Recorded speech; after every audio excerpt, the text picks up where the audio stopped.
Vamos a abordar un tema complejo. Vamos a abordar un tema complejo porque tiene que ver con parte de lo que está sucediendo.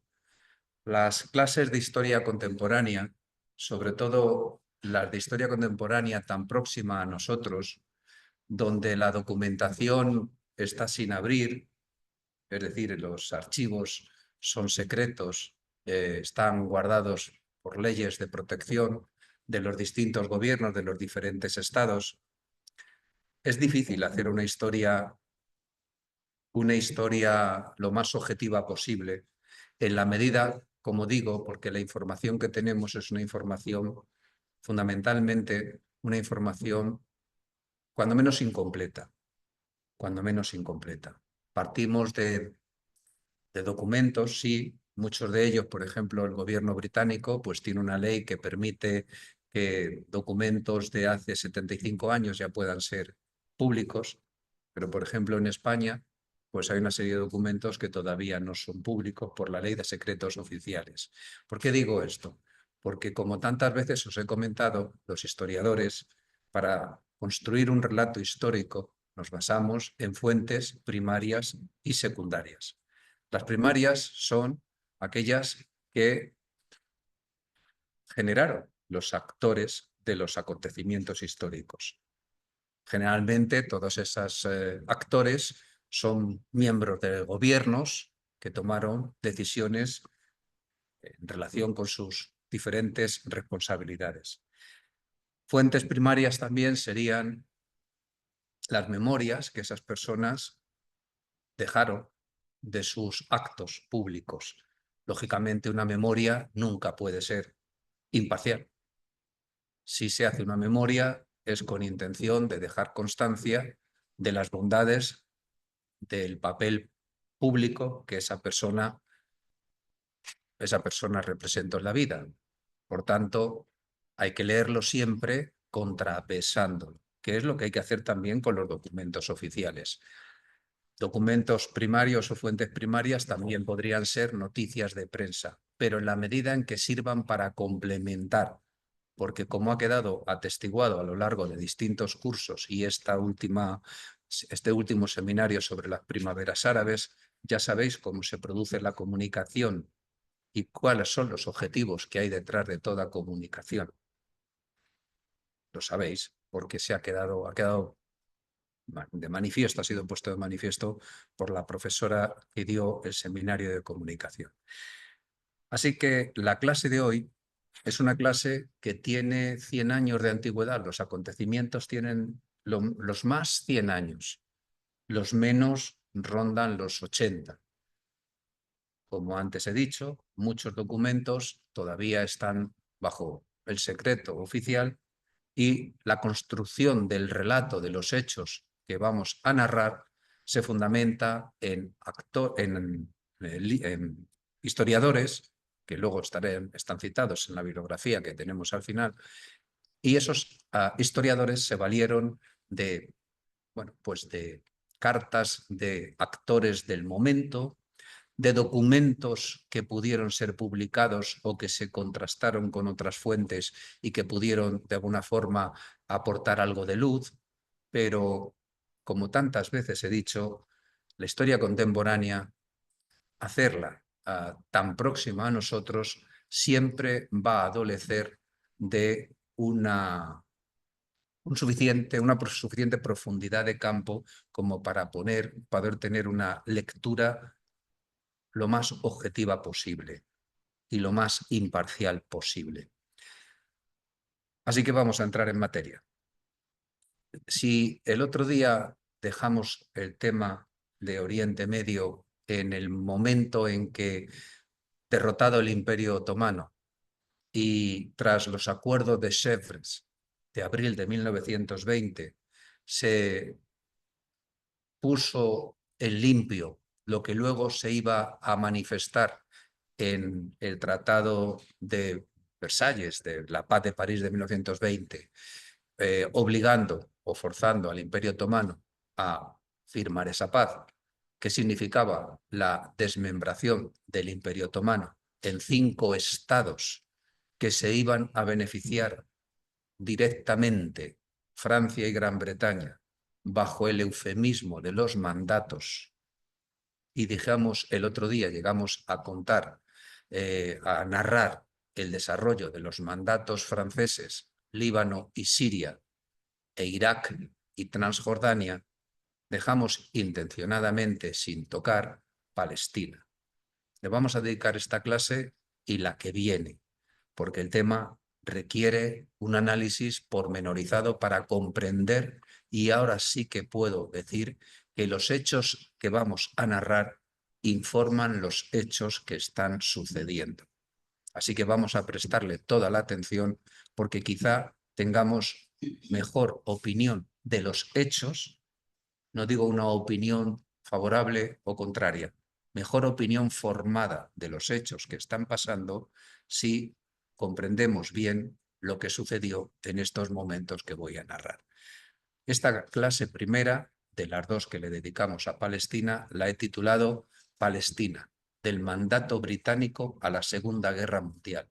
Vais a entender perfectamente cómo se consolida en un territorio del que los ideólogos sionistas de principios del siglo XX vienen anunciando que demandan una tierra sin pueblo. Para un pueblo sin tierra, vais a comprender ahora que aquello no dejaba de ser más que una frase propagandística en la que los actores de esa frase, los autores, perdón, de esa frase, buscaban precisamente crear un hogar en Palestina para el pueblo judío. Por eso vamos a hablar de Palestina, la Palestina tras la Primera Guerra Mundial. Serán unas pinceladas para comprender qué se encuentran los británicos cuando han tomado ese territorio bajo su control. Recordad que los acuerdos de Sykes-Picot de 1916 determinaban que se trazaría una línea, de hecho trazar una línea en la arena, y al norte de esa línea sería para Francia, que determinó Líbano y Siria, y al sur sería para Gran Bretaña, que determinó Transjordania, luego Jordania e Irak, y Palestina se convertiría en una suerte de zona internacional bajo administración británica. Así que vamos a hablar de ese territorio posbélico tras la Primera Guerra Mundial y esa sociedad y esa economía, cómo estaba articulada. Hablaremos de la política británica, el divide et impera, divide y vencerás, como también, cuando abordemos otros temas que están pendientes, cómo está emergiendo un nacionalismo árabe como seña de identidad y cómo estos palestinos se ven insertos, o al menos eso es lo que ellos pretenden, dentro de la gran Siria, que es aquello que hablamos en unas clases precedentes a propósito de el sueño, la ensoñación que tenía Hussein, el jerife de la Meca, y que el brazo armado o ejecutor de aquella política fue su hijo Faisal, con el apoyo de Lores de Arabia, por supuesto lo digo de cara a fijar la figura de Faisal, con el apoyo, por supuesto, de los británicos. Ese nacionalismo árabe que emerge, tantas veces ya comentado, como respuesta a la turquicización, valga este neologismo, para explicar cómo los turcos se nacionalizan, en un proceso de introspección entienden que es mejor ser turco que ser otomano, que es una visión más universal y, por supuesto, para los tiempos presentes, es decir, para el momento en que ellos lo plantean, ya estaba trasnochado. Frente a esa idea de ese nacionalismo árabe, dotado de una identidad propia, fundamentada en una cultura, en una lengua, en una tradición, en una religión, está el sionismo. Ese sionismo que va a crear un concepto que se llamará el muro de hierro, una ideología, autoría de Vladimir Jablonski, y veremos qué es. Pero ya os adelanto que quizá esa expresión que utilizan hoy los israelíes, el Estado de Israel, que ha creado una una defensa antiaérea a la que le llama cúpula de hierro, quizá haya una cierta analogía entre este concepto de muro y ese otro concepto de cúpula. Puede ser motivo de debate, no lo discuto, pero a mí me lo ha recordado y por eso lo comento en voz alta. Naturalmente, los británicos en su proceso de crear ese Estado judío que no existe todavía, ese hogar judío en Palestina, logran que la Sociedad de Naciones asuma, ya lo habían logrado en Sèvres y lo habían logrado en la Paz de París, que firma el Imperio Otomano, van a lograr que la Sociedad de Naciones asuma la política británica. Y esa política británica, en este primer momento, se va a sustanciar en el Libro Blanco de Churchill. Vamos a ver en qué consiste. Hablaremos de dos sociedades enfrentadas ante unos mismos hechos, y pondremos de manifiesto el posibilismo sionista, cómo acepta la situación, la deriva de los acontecimientos y lo maneja en su beneficio, frente a un maximalismo palestino que juega al todo o a nada y finalmente va a perder por ese maximalismo. Por esa razón, hablaremos en el último epígrafe dentro de un contexto de violencia y en un intento por parte de los palestinos de torcer el desarrollo de los acontecimientos. Se va a una huelga general y esa huelga general se produce en un contexto internacional. Nunca vamos a perder de vista el contexto internacional.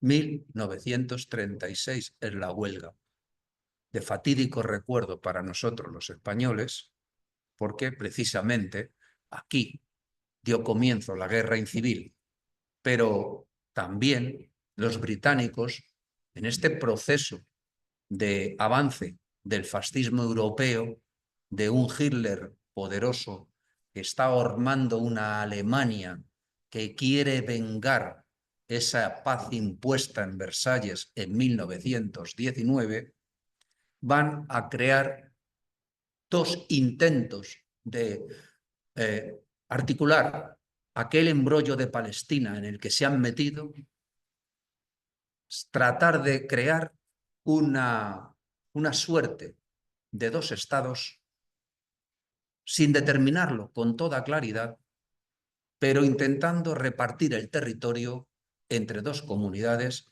que son absolutamente distintas en sus planteamientos y en sus concepciones mentales. Por eso la Comisión Peel de 1937 y sobre todo el Libro Blanco de MacDonald de 1939, quizá no sea casual lo que concederá ese Libro Blanco en relación con la fecha que acabo de citar y por qué razón muchos autores después han criticado como gran error por parte de los árabes palestinos no aceptar la propuesta de ese Libro Blanco. ¿Se hubiera llevado a efecto aquello que proponía el Libro Blanco de MacDonald, secretario de Estado del Foreign Office, en 1939? Hay opiniones contrarias. Si son palestinas, lo negarían. Vamos a avanzar. Cuando estamos hablando de Palestina, como ya he hecho en la introducción una referencia, simplemente voy a dejarlo aquí esbozado, el propio general Allenby, que es el jefe de las tropas aliadas británicas en el frente oriental, en esta zona de Palestina, es el que entra en Damasco, afirma categóricamente que Palestina era un país árabe. Palestina era un país árabe. Pero si era un país árabe es porque había gente en un territorio y esa gente era, en su mayoría, eran musulmanes. eran musulmanes. Por esa razón, es bueno tener presente esta frase que se ha convertido en axiomática de Israel Zangwill, que es este ideólogo de principios del siglo XX, en las conferencias que impartía en Londres, que hablaba de este lema: un país sin pueblo para un pueblo sin país. Pero siguiendo los censos que los británicos van a hacer rápidamente en 1922, van a hacer un censo para saber de qué están hablando, porque tenían unos censos que habían llevado a cabo los otomanos, pero no eran demasiado de fiar. Ellos hacen un censo de forma más o menos metódica, y ese censo de 1922 arroja la cifra de 650.000 musulmanes, 80.000 cristianos, 60.000 judíos y otros, entre ellos griegos ortodoxos, maronitas, etcétera, de 10.000. Un total de 800.000, según Ilan Pape, con unas ligeras diferencias con el censo de Barrón, que aquí tenéis referenciado y que en la bibliografía lo tenéis también referido. Ese censo de este señor, que es la persona al que le encomiendan el desarrollo del censo, difiere en pocas cifras con las de Pape. He preferido traer las de Pape. ¿Pero qué es esa Palestina bajo ese mandato?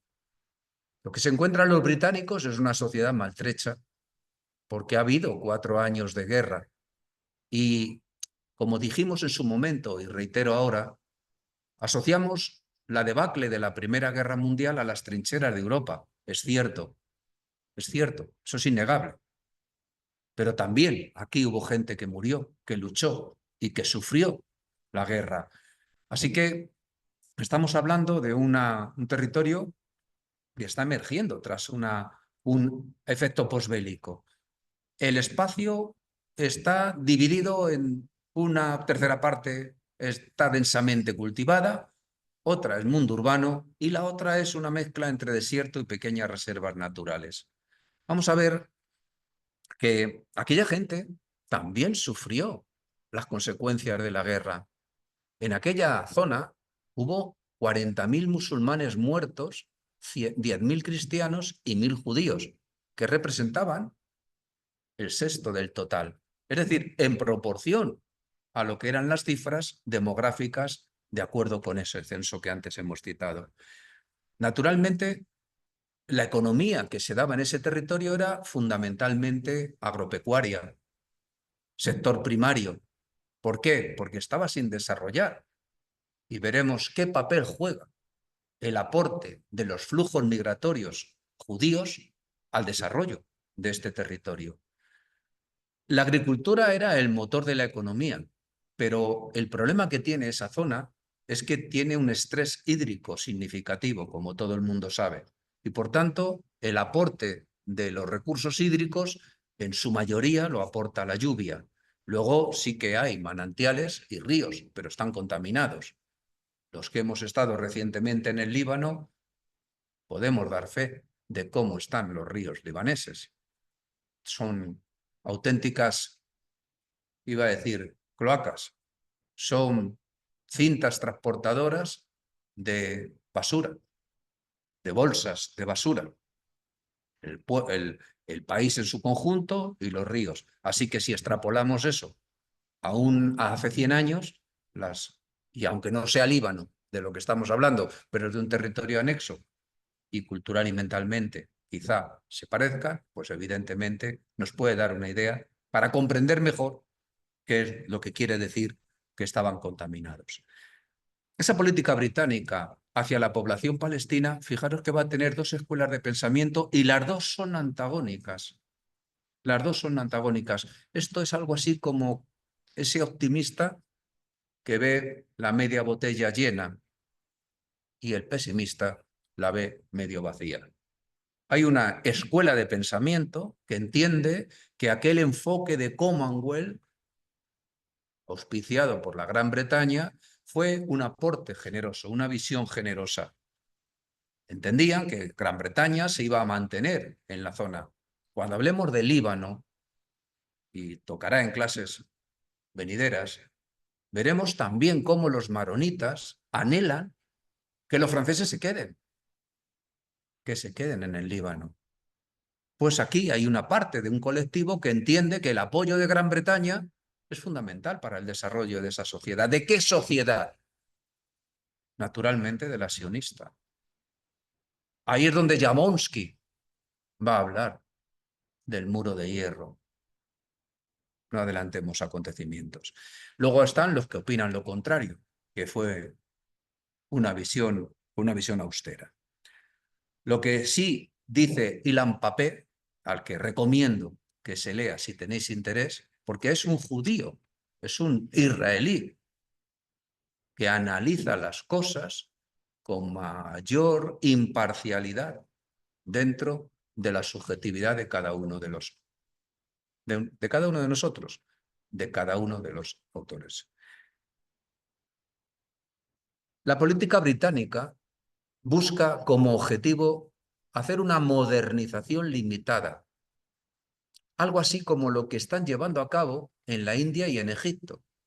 Es una modernización limitada, para lo cual, como herramientas, en economía va a hablar de política económica global. En lo social va a desarrollar infraestructuras, va a crear un sistema de escuelas y un sistema sanitario. Veremos si el sistema sanitario lo creó por concepto higiénico o por necesidad de sus tropas allí desplegadas. Lo veremos. Y esa política está desarrollándose con una meta de adscripción política. El objetivo es que aquella sociedad entienda que el mandato británico les va a reportar beneficio. Por eso van a invertir en un sistema educativo, pero limitado. Limitado porque de lo que se quiere generar no son élites. Esto es algo consustancial a la política colonialista. Es consustancial. Van a crear colegios de educación primaria, pero no van a considerar desarrollar ni la secundaria ni la universitaria. No es específicamente británico, es consustancial a aquellos países que actuaban como potencias coloniales. Estoy pensando en Bélgica y el Congo belga, el imperio de Leopoldo, que luego dejó en herencia a los belgas. Allí había dos comunidades, Hutus, mayoría, pastores, Tutsis, minoría, agricultores. ¿En quién se apoyaron? ¿A quién favorecieron? A los Tutsis. A ellos los educaron, a ellos los formaron. ¿Para qué? Para convertirlos en una suerte de auxiliares administrativos del imperio belga. Como veis, esto traído como ejemplo, creo que puede ayudar a entender el significado de lo que significa no desarrollar una educación ni universitaria ni de carácter secundario, o sea, de enseñanza secundaria, quiero decir. Ellos tenían buenos administradores, los británicos. La figura de este hombre, Humphrey Bowman, es el arquetipo de ese funcionario colonial. Define a los palestinos como primitivos y letrados y muy pobres para poderse pagar una educación. Deseaba avances. Él mejoró esa enseñanza local. Lo hizo abriendo una escuela en Ramala y luego una escuela agrícola en el 31. Pero veréis que no estamos hablando de universidades ni un gran desarrollo de tipo educativo. Lo que pretendía era difundir una enseñanza primaria, ofrecer educación más general, no nacionalista. Hemos dicho en la presentación de la clase que emerge un concepto nacionalista que va a dotar de identidad y esas élites locales en las que se va a apoyar y que ha dejado intactas heredadas del Imperio Otomano, como van a hacer los Faisal con los sirios en la Siria, de esa gran Siria frustrada por los franceses. Aquí tenéis al caballero, aquí en un círculo, cogido en un círculo, si quiere salir el cursor, que saldrá, bueno, lo tenéis recogido en un círculo.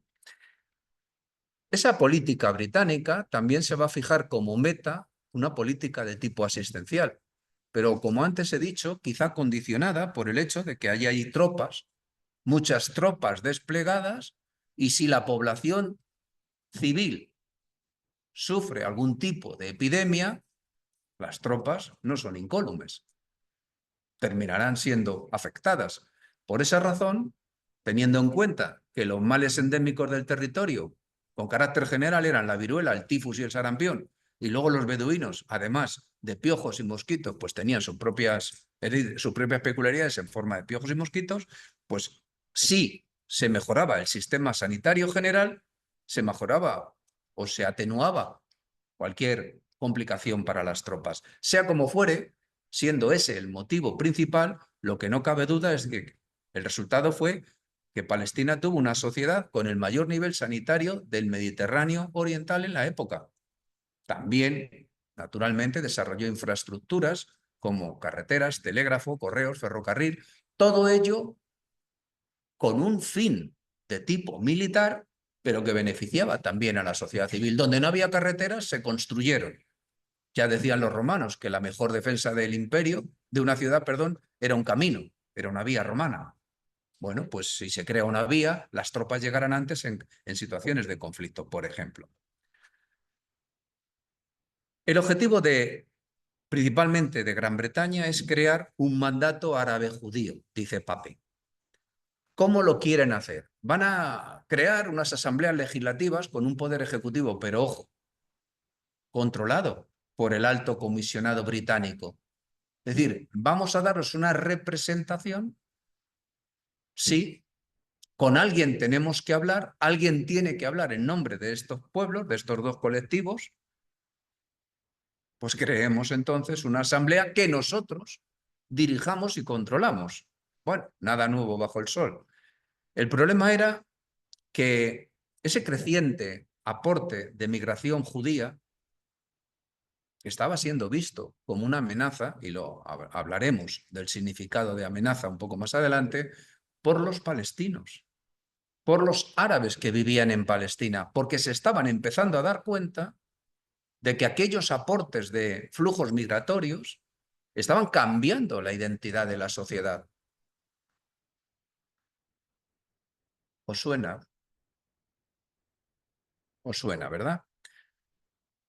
Como dice Khalidi en un libro que recomiendo, lleva por título Palestina, lo tenéis también citado en la bibliografía, Khalidi dice, le dedica más de 50 o 60 páginas a esta parte, Khalidi dice que parte de la culpa estaba en los propios terratenientes palestinos, musulmanes, absentistas, que venden tierras en un proceso de transformación de la propiedad de la tierra que se ha producido al final del Imperio Otomano, que venden tierras que están comprando los judíos.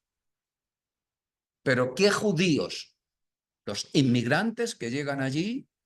No, la organización sionista, que tiene una potente retícula y que para estas fechas parte o importantes flujos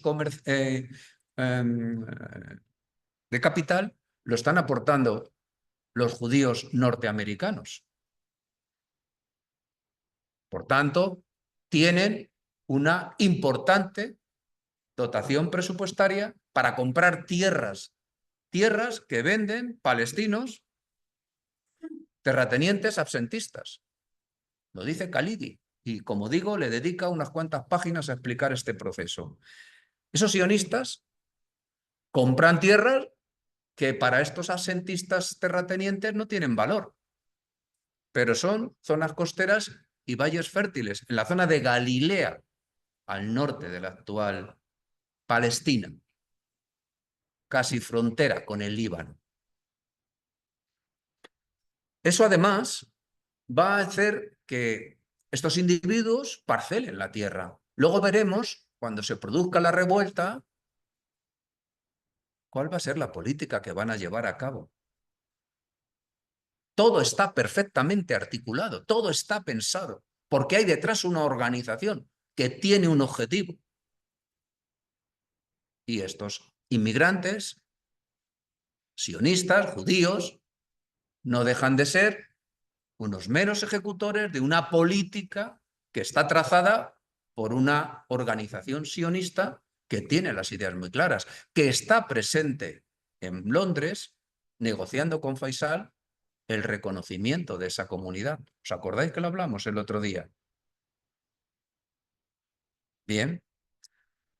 Además, este alto comisionado, Sir Herbert Samuel, tiene claro que esa simbiosis entre una población rural palestina y un aporte migratorio judío que llega desde una Europa más desarrollada, puede aportar beneficio en esa simbiosis. Él pretende crear un programa de desarrollo socioeconómico que conciliaría aspiraciones de árabes palestinos y de sionistas, en una suerte de mundo feliz. En una suerte de mundo feliz. El medio sería lo que antes hemos hablado.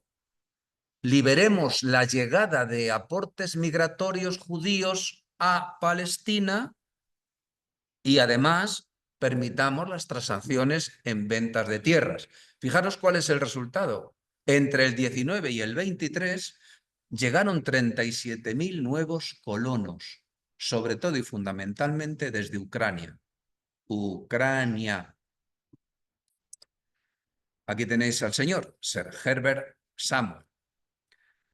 El problema, y va a salir recurrentemente en la clase, es saber de cuántas personas estamos hablando. Entre el 14 y el 19, la organización sionista va a ser capaz de mandar 40.000 personas a Palestina. 14-19, plena Primera Guerra Mundial. 14-19, todavía es parte del Imperio Otomano. Las colonias pasan de 52 en el 14 a 70 en el 19. En 5 años casi se multiplican por 0,5. Casi. En el 14, como antes he citado, ya son conscientes los intelectuales palestinos árabes de lo que significa la llegada de estos inmigrantes.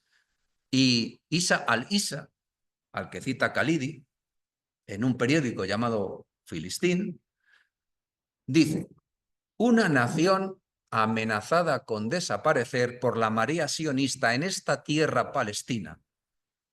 Una nación cuyo propio ser se ve amenazado con la expulsión de su patria. Estamos hablando de 1914. Y hay intelectuales palestinos que están siendo conscientes de cómo se está transmutando la sociedad que ellos, o en la que ellos viven y en la que ellos han crecido y les dota de señas de identidad. A partir de los 20, lo que sí es cierto es que la economía palestina se va a dinamizar y no podemos dejar de tener presente qué está pasando en el mundo desarrollado a principios de los 20, en mitad de los 20 y a finales de los 20. A principios de los 20, hasta la firma del Tratado de Dawes de 1924, que pone en orden todo el tema de la deuda de la Primera Guerra Mundial que tiene que pagar Alemania para que a su vez pague a Francia, para que a su vez pague a Gran Bretaña, para que a su vez paguen a los norteamericanos, ya lo hemos contado. Evidentemente, en ese momento, la economía está creciendo. Luego vienen los felices 20, la economía sigue creciendo. Y luego viene el crack del 29, la gran depresión del 29, pero la economía no deja de crecer. Esto es una manifestación más, una evidencia más, de que lo que en una región de la Tierra puede ser un ciclo de crisis, se convierte en un ciclo de oportunidad en otros espacios. Lo hemos vivido recientemente con la gran crisis del año 2008-10.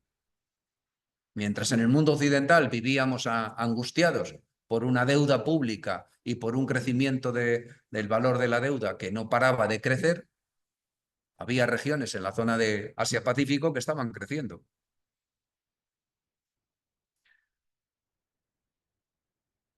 La economía crece. Y esa economía crece porque hay un aporte de capital judío, porque hay un aporte de conocimiento tecnológico judío y hay una demanda de mano de obra, que es mano de obra no cualificada, la de los palestinos. A pesar de las directrices que da la organización sionista de que no se contrate a palestinos.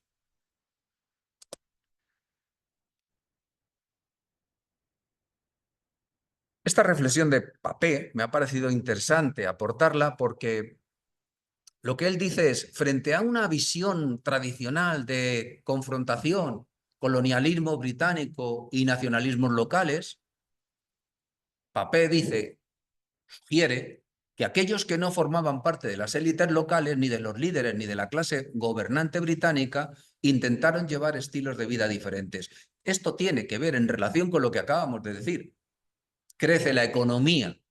Bueno, pues a pesar de las directrices de no trabajéis para o no contratáis a, la gente vive y trata de vivir. Lo curioso de todo esto es que lo que se va a conseguir por parte de los británicos, indirectamente, pero luego no era el objetivo buscado, no es ni más ni menos que dotar de una identidad que no tenían a los palestinos que allí vivían. No tenían esa identidad, porque la identidad antes del mandato británico venía dado por tu confesión religiosa, pero estabas formando parte del Imperio Otomano. En consecuencia, eras una parte minúscula de un gran complejo, de un gran mosaico de pueblos que manejaban y dirigían los otomanos. Pero con esta segregación que se ha llevado a cabo como consecuencia de la Paz de París de 1919, lo que se ha convertido es que ese territorio se ha parcializado y a ese colectivo que se está viendo marginado en su tierra se le dota de unas señas de identidad. Mientras, los sionistas van creando un espacio propio que de momento, como señalo, es geográfico. Esos nacionalismos, naturalmente, buscan incardinarse con una estructura de mayor calado político y tienen en la mente que, dado que son árabes, son musulmanes.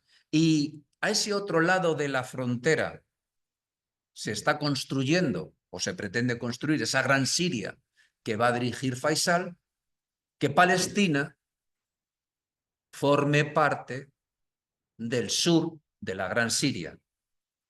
En ese proceso de ese nacionalismo, el nacionalismo, como tantas veces hemos dicho, lo construyen las élites intelectuales. Y esas élites intelectuales habitan en las ciudades, es urbanita. Ese crisol de la ideología, y ese va a ser uno de los caballos de batalla perdedores de los palestinos, es que son clanes. Son distintos clanes que han venido luchando de forma secular por el control, por los resortes del poder en una sociedad más amplia que es el Imperio Otomano. Y eso de la noche a la mañana no se cambia.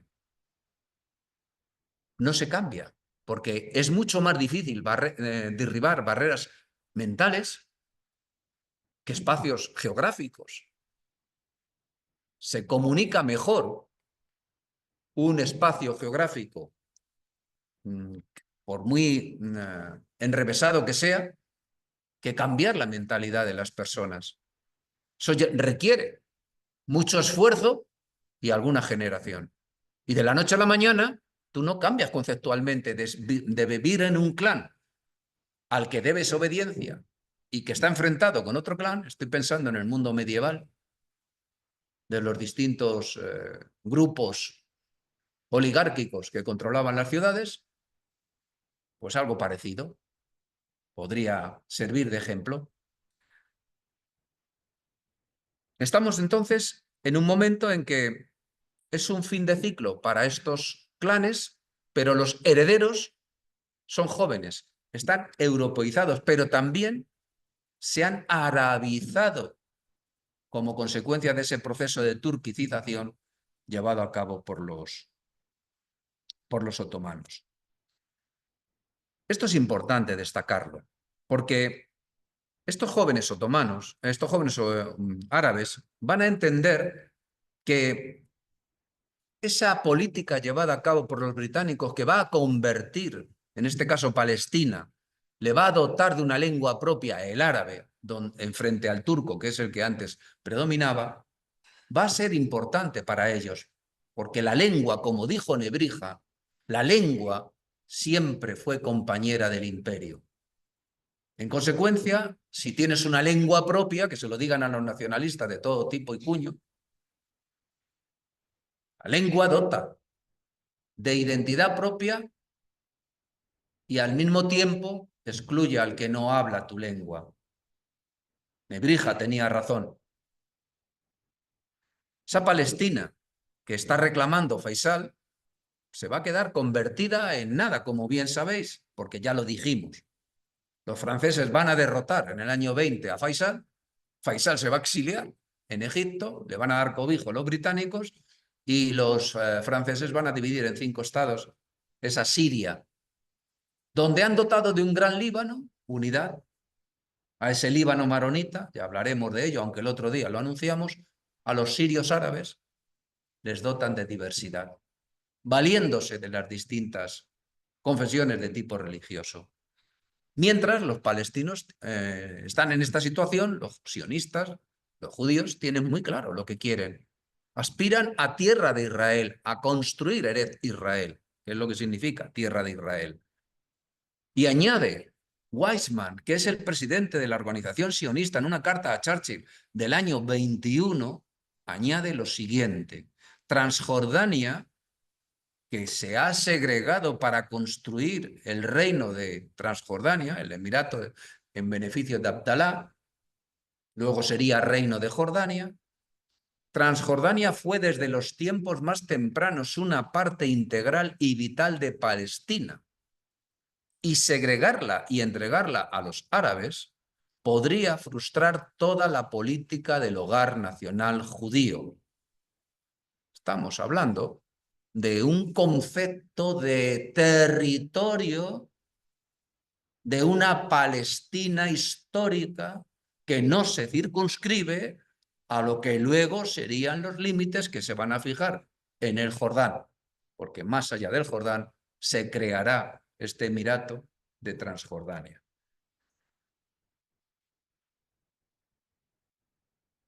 Ese principio armador que es el nacionalismo, es preocupante para una potencia dominante, porque si tú tienes a la gente dividida, divide et impera, manejarás mejor a esa sociedad. Hay tantos ejemplos que no es preciso poner ninguno. Por esa razón, van a buscar a un interlocutor y se van a fijar en que existe una figura religiosa, el muftí, que es un clérigo islámico. El muftí es un cargo, ¿de acuerdo? Es un cargo. El muftí es un clérigo islámico versado en el Islam que emitía veredictos basados en conocimiento de la religión y de las escrituras. Una suerte de teólogo conocedor de la escritura, del Corán y de las distintas interpretaciones que hayan hecho los diferentes teólogos del Corán y de esas escrituras, e impartía justicia, por tanto, también un juez, un líder religioso y también un juez. Sus decisiones se aplicaban en la vida religiosa y en la civil, y tenían afectación tanto en lo privado como en lo colectivo.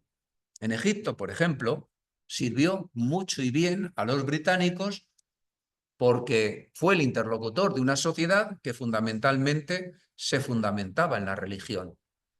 Por tanto, era una figura reconocida por aquellos a los que representaba, con el que hablar. En este caso, los británicos se van a encontrar con el problema de que hay 4 muftís, cada uno en función del credo religioso que practica.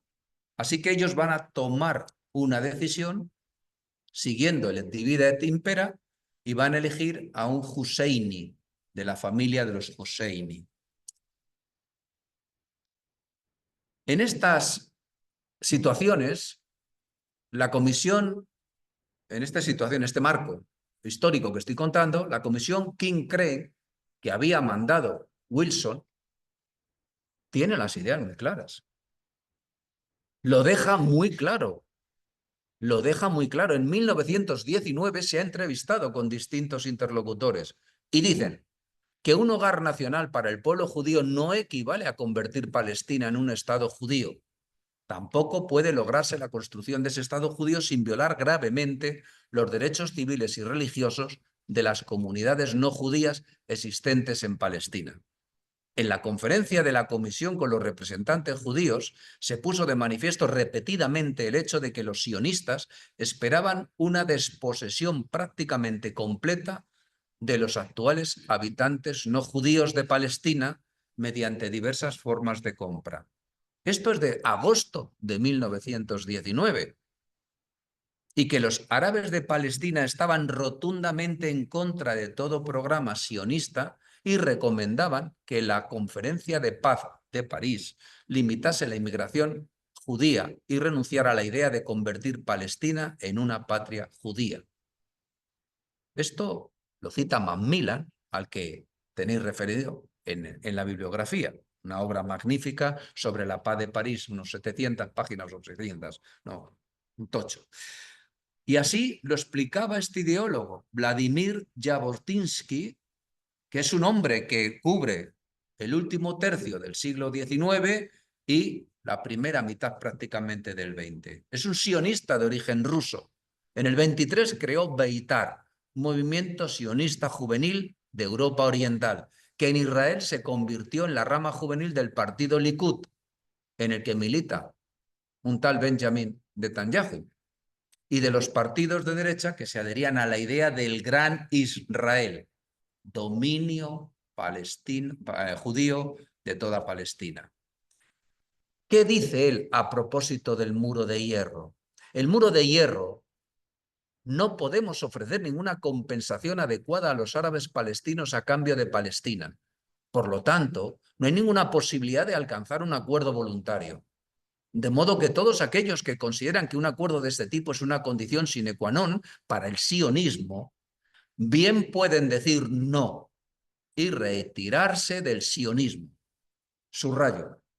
La colonización sionista debe detenerse o bien continuar sin tener en cuenta a la población nativa, lo que significa que puede continuar y desarrollarse solo bajo la protección de un poder que sea independiente de la población nativa detrás de un muro de hierro que la población nativa no pueda violar. Esa protección es Gran Bretaña. De eso está hablando en este momento. Así que, sintetizando, siguiendo a Papé, la oposición frontal a Declaración Balfour querían que parte de esa gran Siria de Faisal querían también no depender de la tutela británica y sí de los Estados Unidos, que abogaba en ese momento por la autonomía de los pueblos. Además, la comisión King-Crane evidenció que había 3 grupos nacionales en Palestina, sionistas aparte. Estaban los cristianos-musulmanes, una asociación que se había creado, y estaban 2 nuevos clubes, que no partidos políticos, musulmanes. Al-Nadi al-Arabi, que era de filiación árabe y controlaba la familia Husseini, y al-Muntada al-Adawi, que era contrario, precisamente porque son constructos de partidos políticos que están defendiendo los intereses de clanes antes aludidos y son contrarios a la familia Husseini. Aquí tenéis a Jabotinsky y esta es la obra del Muro de Hierro, Nosotros y los árabes, del año 23.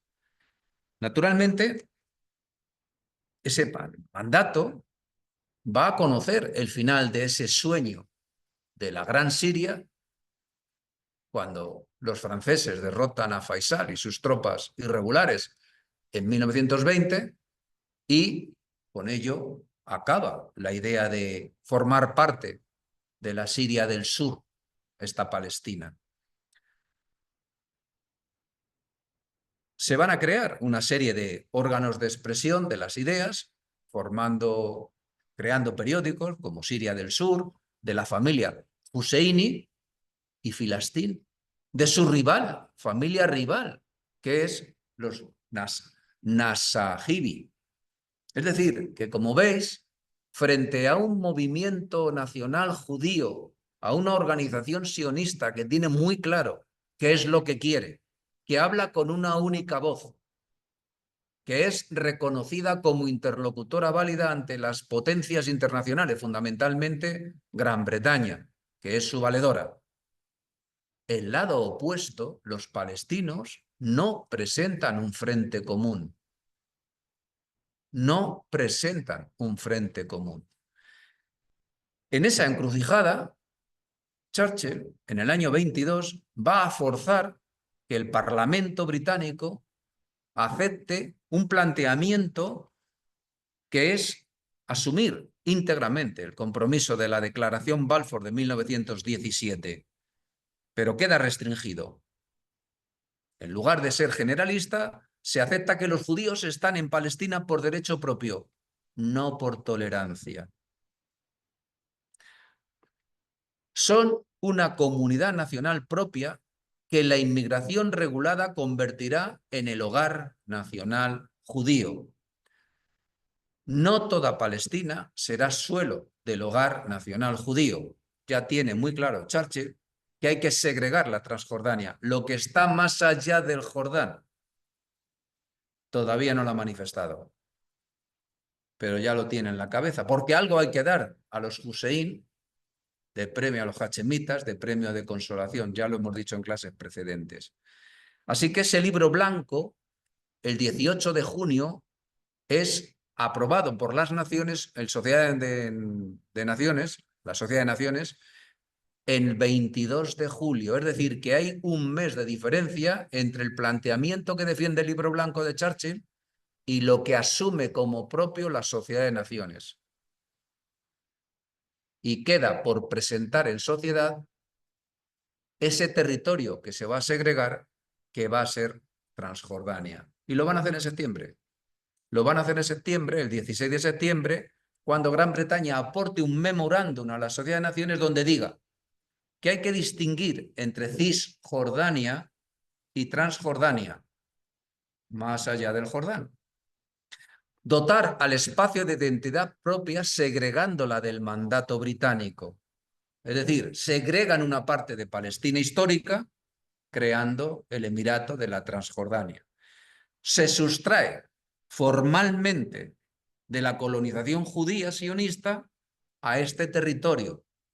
Se va a hacer nacer el luego reino de Transjordania, de momento un emirato, y Abdalá se va a convertir en el emir de Transjordania. Claro, la lectura posibilista de los sionistas es muy interesante. Y lo tenéis destacado en rojo en el centro de la diapositiva.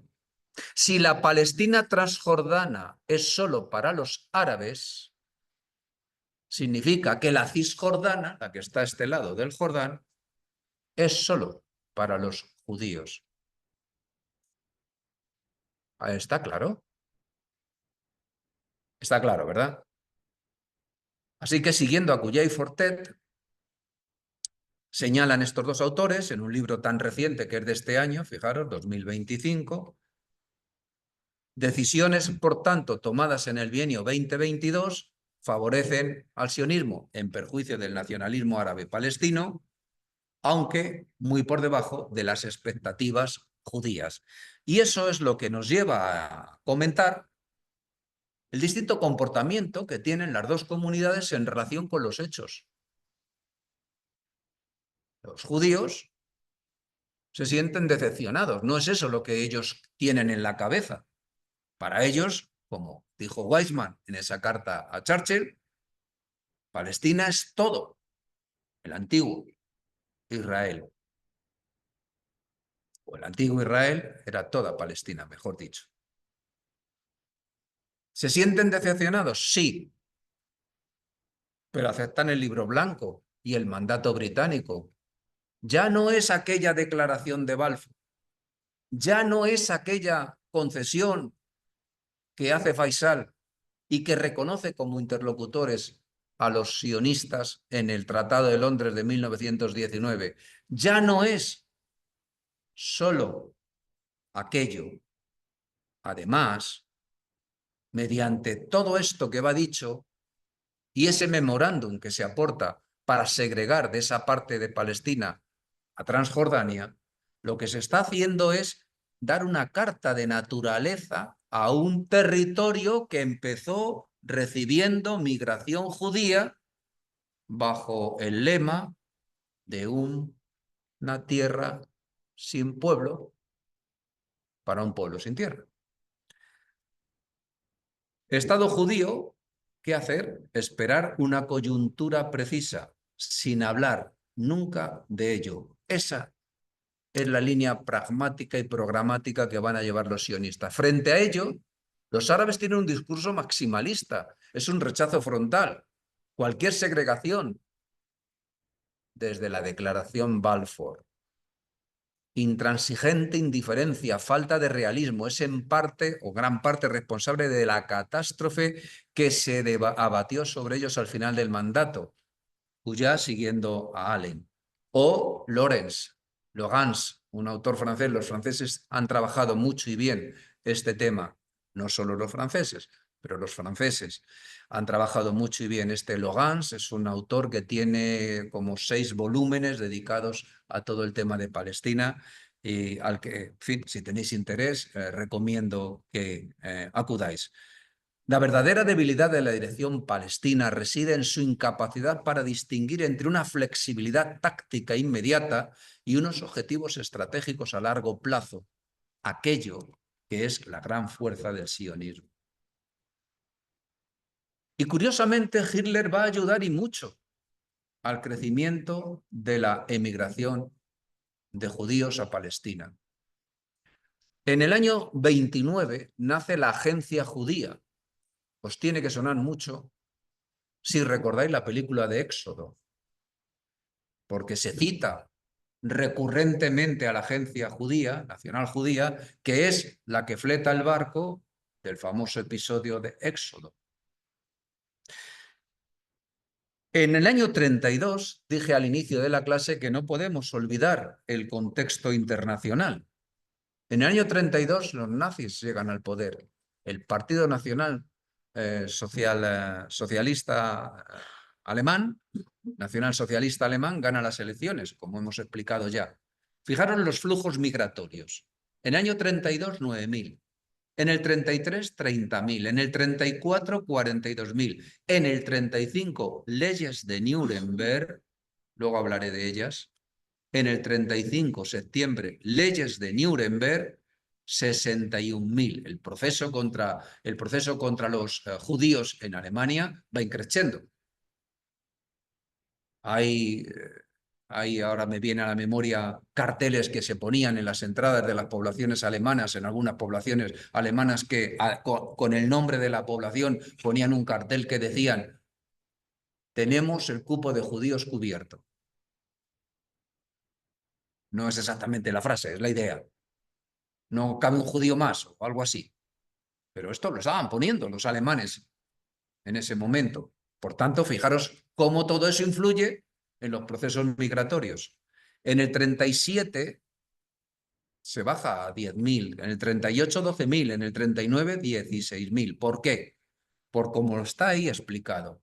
El 1, porque hay una gran revuelta árabe en el 36 de la que vamos a hablar. El 2, por cambio de la política británica, porque los británicos están empezando a plantear que quizá haya una guerra y que es bueno tener de su lado a los árabes, que entre otras cosas controlan regiones energéticamente interesantes para ellos. Y en la tercera de las opciones, Hitler dificulta la salida de los judíos. Así que, siguiendo a Logans, la paradoja es: el nazismo forzó la salida de judíos de clase burguesa acomodada y o transferencia de capitales. Salva de la quiebra financiera al sionismo palestino, que había visto disminuir aportaciones de los judíos norteamericanos. En la década de los 30 se está sufriendo la Gran Depresión, que inicia en 1929. Y Estados Unidos está inmerso en una política de esas características. Es cierto que Franklin Delano Roosevelt ha puesto en pie todo un programa un programa extraordinario para desarrollar, potenciar la economía norteamericana, que es el New Deal. Lo hemos explicado aquí en clases anteriores, de cursos precedentes. Apelo a vuestra memoria y a vuestro conocimiento. Al inicio de la Segunda Guerra Mundial, la población judía ya representaba el 29%.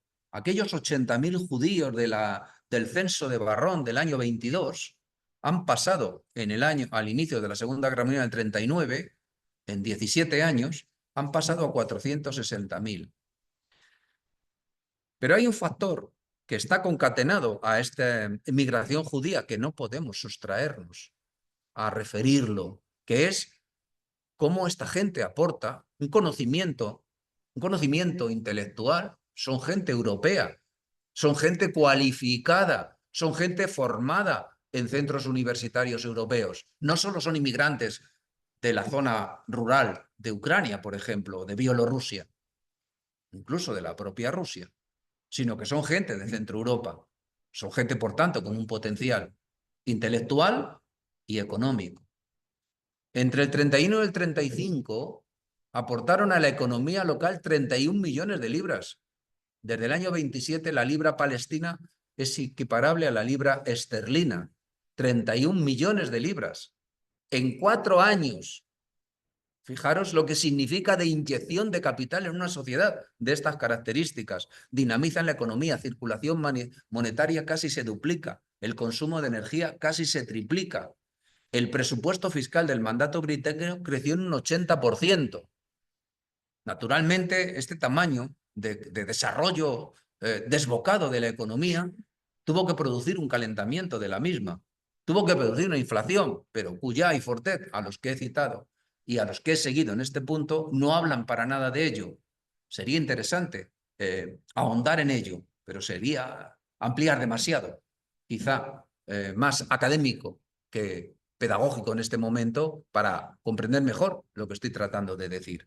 ¿Qué conclusión podemos llegar? La inmigración judía aportó fuerza de trabajo cualificada, trasvase de capitales, cultura europea, orden y espíritu legislador, que son la antesala de la creación de un Estado de Derecho futuro.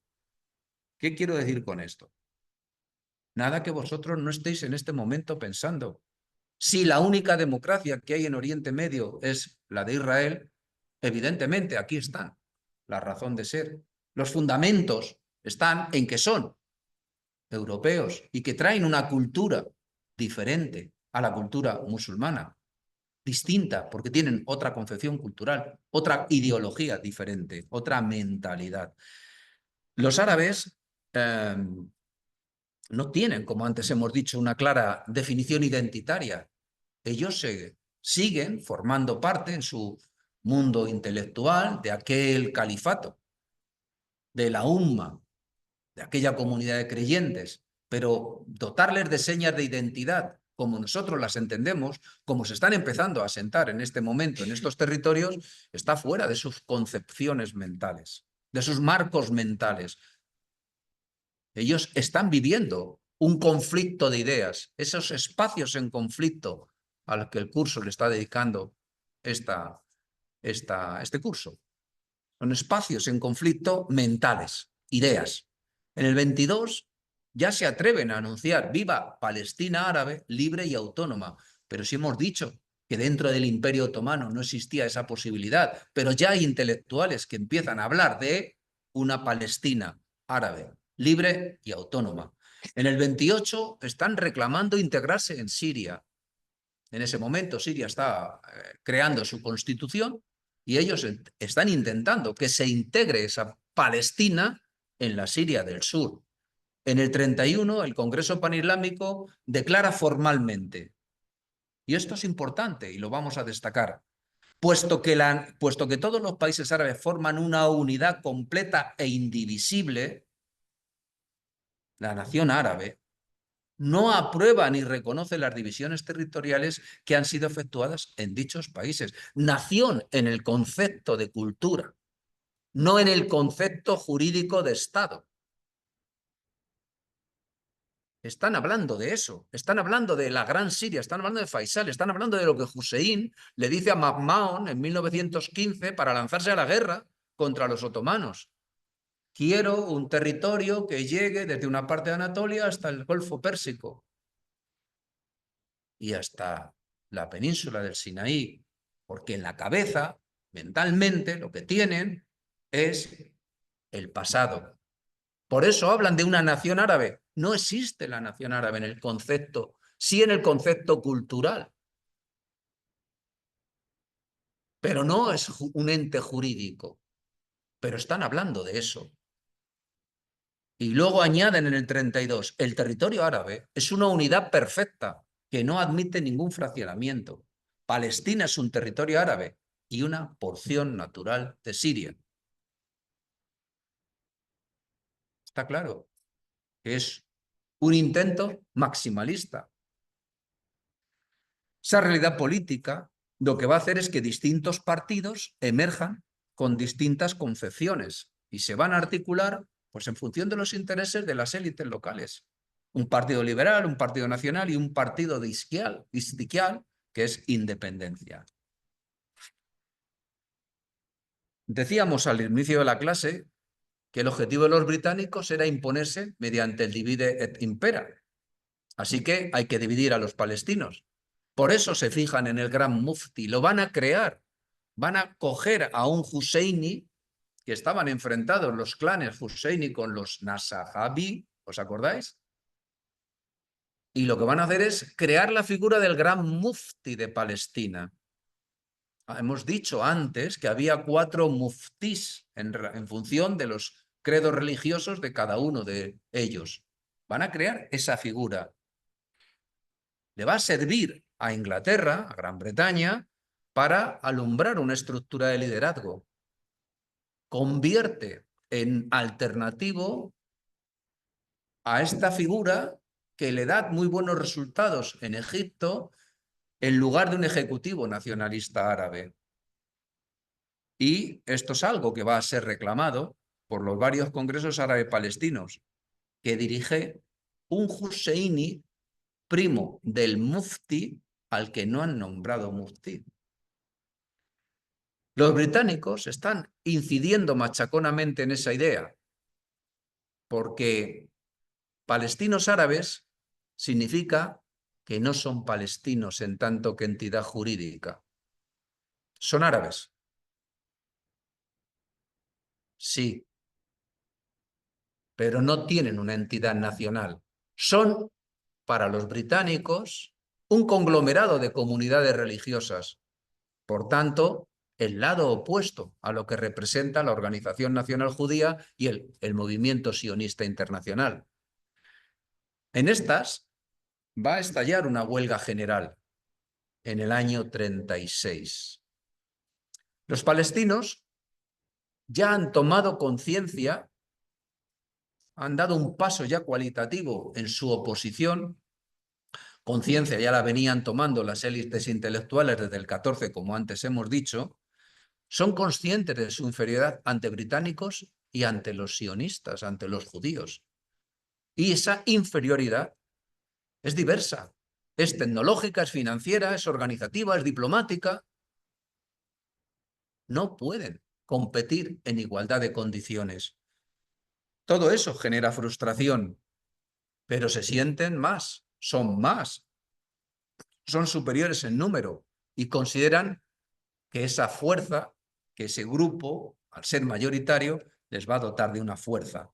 Así que, aprovechando la coyuntura internacional, cuando Hitler ha denunciado el Tratado de Versalles de 1919 en el año 33, aprovechando esa coyuntura, ellos entienden que en Europa va a volver a haber otra guerra y, por tanto, es posible que si toman buenas posiciones de partida, terminen expulsando a los judíos de Palestina, a los franceses de Siria y a los ingleses de todos los países árabes. Ese es el informe del cónsul francés del año 33 que está en Jerusalén y que cita Logans. Así que en abril del 36 se produce una huelga general. Hay unos antecedentes que están aquí referidos. Hubo una anterior en el año 33, pero la represión británica fue despiadada. Hubo 30 muertos y cientos de heridos. En el 35, en el otoño, la juventud árabe espoleada por este sirio religioso que va a llamar a la yihad. ¿Os acordáis cuando hablábamos de que es el Islam, que hay un sexto pilar no confesado, que es la yihad? La yihad mayor es el esfuerzo personal por mantenerse siempre dentro del credo musulmán, y la yihad menor es la guerra santa. Pues este señor, Ezzedine Al-Qassam, llama a la yihad y hace que distintos colectivos musulmanes, egipcios, sirios y demás, entren en Palestina para apoyar o pelear, luchar contra los británicos. Va a ser abatido por los británicos, pero eso va a hacer que nazca un mártir, y jamás, por desgracia, nos suena mucho, tiene un brazo armado que precisamente puso el nombre de este sirio muerto en este momento, las brigadas de Ezzedine Al-Qassam. El alto comisario británico propone crear un consejo legislativo en Palestina. Los británicos ya se dan cuenta que tienen que empezar a contar con los musulmanes, con los árabes, con los palestinos. 35. En la parte inferior de la diapositiva tenéis citadas las leyes de Nuremberg, antes invocadas. Por esa razón, él va a proponer que se cree un consejo legislativo en Palestina. Pero eso no quiere ni oír hablar en Londres. No quiere ni oír hablar de tener que interlocutar con alguien que hable en nombre de los palestinos.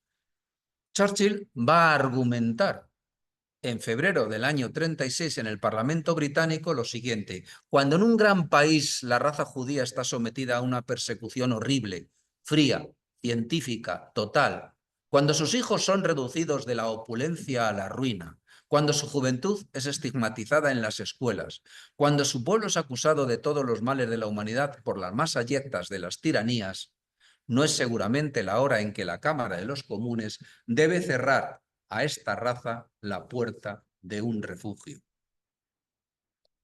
Y aquí tenéis a Hitler en Nuremberg, en los famosos encuentros que tenía en Nuremberg, en las leyes cuando proclama las leyes de Nuremberg. Por cierto, esa es una respuesta que da Hitler al Congreso Comunista de la Tercera Internacional o Comité, que se acababa de celebrar en Moscú y que ha declarado la guerra a muerte al fascismo. Ojo, no se nos olvide el contexto internacional, que es importante. ¿De acuerdo? Esa huelga general, que luego va a ser llamada como Guerra de Independencia, Revolución Palestina o Gran Revuelta Árabe, tiene unos hechos aquí narrados. El 15 de abril del 36, 2 pasajeros judíos son asesinados. Se suceden acciones de acción, represión. Mueren 20, hay 20 muertos, 16 son judíos. Los notables palestinos creen que hay que utilizar la violencia como un instrumento político. Bueno, sabéis que los políticos siempre llaman a la guerra para que vayan otros. Bueno, esto es algo que deberíamos aprender, pero no aprendemos. Así que lo utilizan como instrumento político, convocan una huelga general hasta que se suspenda la inmigración, crean un alto comité árabe. Ese alto comité árabe no tiene unidad. En lo formal sí. En abril se convoca, en octubre se desconvoca. Fijaros. Pero vamos a seguir los hechos. Dirige el gran muftí Husseini, Amin Husseini, que suma a su cargo el de líder revolucionario. Hay un seguimiento de la huelga desigual según zonas de Palestina, hay una violencia extendida, hay una llamada a la yihad ya antes comentada, llegan voluntarios de Egipto, Siria, Irak, ya antes comentado, y la acción violenta es distinta según el medio en el que se represente. Si es en el mundo urbano, agresiones, atentados; si es en el mundo rural, bandas de campesinos armadas atacan a las colonias judías. Vamos a hablar ahora de esas colonias judías. El 12 de octubre del 36, ese alto comité árabe ha decretado el fin de la huelga. Lo destacado es que hay un balance oficial de víctimas que lo cifran 277 civiles muertos, 80 judíos y 58 miembros de las tropas británicas. El balance oficioso es otro. Se habla de 1000 muertos, mayoría árabes, y 140.000 árboles frutales talados y 16.000 unidades de otro tipo también destrozadas. Las consecuencias es que británicos y judíos no se han quedado al margen de la violencia. Han tomado medidas y han aprendido, sobre todo los judíos. Los judíos, en su enfrentamiento con los árabes por el hogar palestino, ven inevitable que eso se va a producir, que más pronto que tarde llegarán a una guerra. Así que tienen unas milicias de autodefensa que es la Ganá, que es el embrión de las fuerzas de defensa israelíes, que eufemísticamente se llaman de defensa, pero generalmente son de ataque. Pero bueno, es como se llaman formalmente. Esa milicia de autodefensa es mayoritariamente o está formada por militantes socialistas, destaca Ben Gurión. Fijaros qué actitud tan pragmática frente al maximalismo árabe. Ben Gurión dice, los árabes no necesitan a los británicos. En cambio, nosotros necesitamos de su presencia y apoyo. El terrorismo árabe responde al objetivo de los árabes. El terrorismo judío perjudica los intereses de los judíos. Tal vez sirva como medio de defensa contra los terroristas que nos atacan. Pero ¿cómo nos hará ganar la simpatía del pueblo inglés y de su gobierno? ¿De qué terrorismo judío está hablando? Está hablando del Irgun, ya lo voy adelantando, que es una rama extendida de la Ganá y que se dedica a acciones violentas y radicales y reciben el apoyo de Roma y de Varsovia. Los británicos son conscientes de que no pueden tener tropas desplegadas por todo el imperio, así que se van a apoyar por el divide et impera en los judíos. Van a formar a 7.500 hombres de la Ganá y las van a convertir en una fuerza auxiliar, con lo cual están legalizando la organización y su armamento, que hasta entonces era de defensa propia y oculto. Es especial mención este señor, Sharp Ord Wingate, porque era un cristiano ferviente, combinaba la Biblia y un gran revólver al cinto, era un genio militar y un hombre maravilloso, en palabras de Moshe Dayan, del que fue su alumno distinguido, no era convencional y muy imaginativo y amigo de la sorpresa. Moriría en Birmania en la Segunda Guerra Mundial. Y aquí tenéis al gran Mufti, en una entrevista que tuvo con Hitler en Berlín y al que apoyó a los nazis. Y eso también va a ser un descrédito para el movimiento palestino posterior a la Segunda Guerra Mundial. Los británicos son conscientes de que tienen un severo problema en Palestina. Tienen un severo problema y además estamos en la década de los 30 inmersos en la Gran Depresión. O todo esto cuesta dinero. Todo esto cuesta dinero. Así que cuando en el otoño del 36 se desconvoca la huelga general, Lord Peel aparece en Palestina y lo que va a hacer es entrevistarse con las dos comunidades. Los sionistas culpan a los británicos porque no han querido ni sabido acabar con los disturbios. Para los sionistas solo les vale la mano dura. Niegan a los árabes palestinos identidad nacional propia y rechazan que se les otorgue un estatuto de minoría permanente en Tierra Santa, a los sionistas, a los judíos. Los palestinos, la delegación está presidida por el muftí, abominan del mandato británico. Ellos quieren el derecho exclusivo a disfrutar de su país y rechazan cualquier llegada de ningún judío más. ¿Cuáles son las conclusiones de la Comisión Peel de Londres de junio del 37? Ambas comunidades son irreconciliables. La única solución, dividir Palestina. Británica se quedaría con la zona de Jerusalén, Belén, los santos lugares, más un pasillo hacia el mar que incluya un aeropuerto más la ciudad de Jaffa. Para los judíos, toda la Galilea y la llanura costera, incluyendo una porción al sur del corredor de Jaffa, sería un 20% del total del territorio, y para los palestinos el resto. El rey Abdalá de Transjordania emir entonces, es el único líder favorable a este acuerdo, porque según Khalidi, y Abdalá va a formar parte de las negociaciones con Ben Gurión y con Golda Meir después de que se cree el Estado de Israel para fagocitarse la Palestina árabe en beneficio de Jordania, ya lo adelanto, de clases venideras.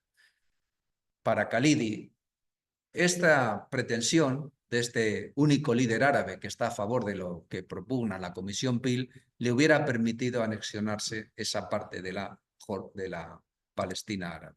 Aquí tenéis a Lord Peel y aquí tenéis el mapa con la propuesta que él hace, que, como veis, crearía un Estado judío aquí, al norte, la Galilea, todo lo demás sería palestino y crearían un territorio internacional controlando Jerusalén y los altos lugares. Estamos ya en el año 38. Estamos ya en un momento en que Alemania se anexiona a Austria. Es el Anschluss, o como se pronuncia en alemán. Mi alemán es, en fin, horrendo. Unión, integración del mundo germano. Lo que había segregado, mejor dicho, lo que se había segregado en el siglo XIX, volverlo a integrar. Algo que había impedido el Tratado de Versalles de 1919 porque hablaba de la autodeterminación de los pueblos, pero al mundo germano no le dejan autodeterminarse, para evitar que alemanes y austriacos, que son germanos, pudieran formar un nuevo Estado. Las inconsistencias que tienen los acuerdos de estas características. Italia ha proclamado unas leyes raciales, prohibición de matrimonios mixtos. Unos años atrás, Mussolini había negado la existencia de un problema racial en Italia. En el 39 Alemania ocupa Bohemia, Moravia, disuelve Checoslovaquia, que es otro constructo inventado en París en 1919. Gran Bretaña da garantías militares a Polonia ante Alemania. Italia invade Albania. Este es el marco general. Estamos en tambores de guerra. Y en la conferencia de Londres de febrero a marzo del 39, estamos aquí terminando nuestra guerra incivil. Febrero a marzo del 39. Hay 3 delegaciones, la británica, que van a actuar de mediadores, la árabo-palestina, dominada por la familia Husseini, pero sin el muftí, que se ha manifestado pro Hitler, y los judíos, presididos por Weizmann y Ben Gurión. El clima es de total hostilidad. Las delegaciones trabajan en salas separadas, no se reúnen. Los objetivos para los arabo-palestinos es que Gran Bretaña cumpla las promesas hechas durante la Primera Guerra Mundial, las que le habían hecho a Husseini, jerife de la Meca. La independencia a corto plazo y el fin de la inmigración judía. Contraen vagos compromisos hacia la minoría judía asentada en Palestina. Para los judíos es aumentar la inmigración, sin restricciones, porque están siendo perseguidos en Europa. Es cierto, y es un argumento que van a esgrimir a favor. Y reivindicar los derechos nacionales sobre Palestina.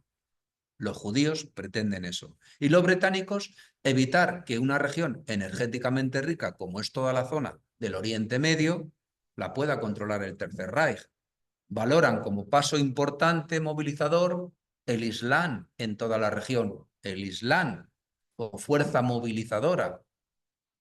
Tras las banderas del Islam, se podrían, mediante la yihad o algún otro tipo de convocatoria parecida, se podrían alistar a estos árabes para que lucharan contra el Tercer Reich y adormecer el malestar árabe. Eso dice Khalidi, que es lo que los británicos pretendían.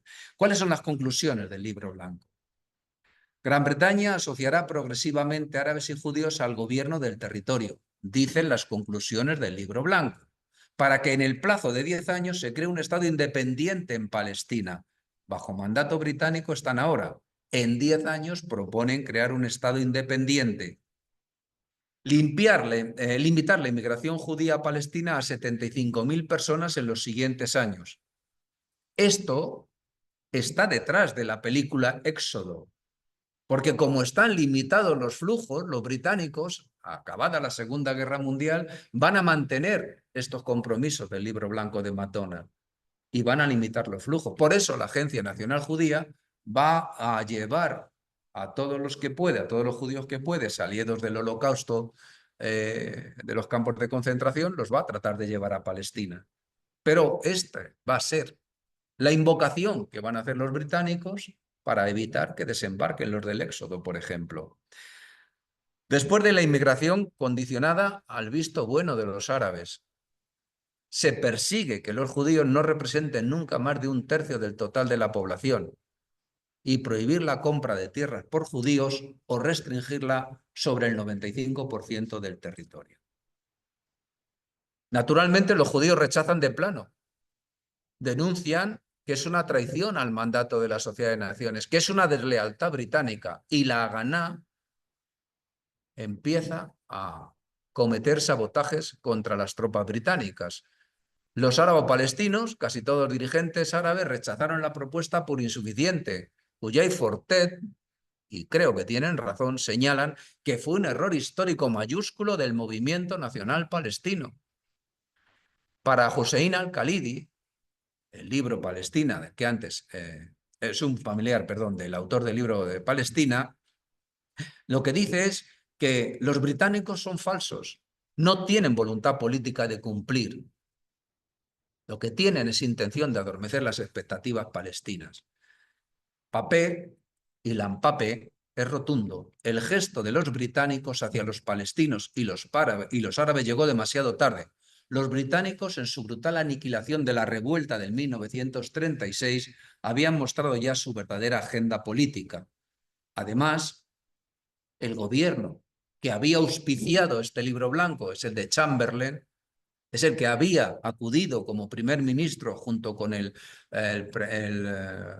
presidente del gobierno francés, habían estado en Múnich en 1938 sancionando la anexión que Hitler se había llevado a cabo de la zona de los Sudetes. A ese gobierno de Chamberlain le quedaba poco tiempo de recorrido. Le sustituyó Churchill, el gobierno de Churchill, y dice Khalidi, quizá el más ferviente sionista del gobierno británico.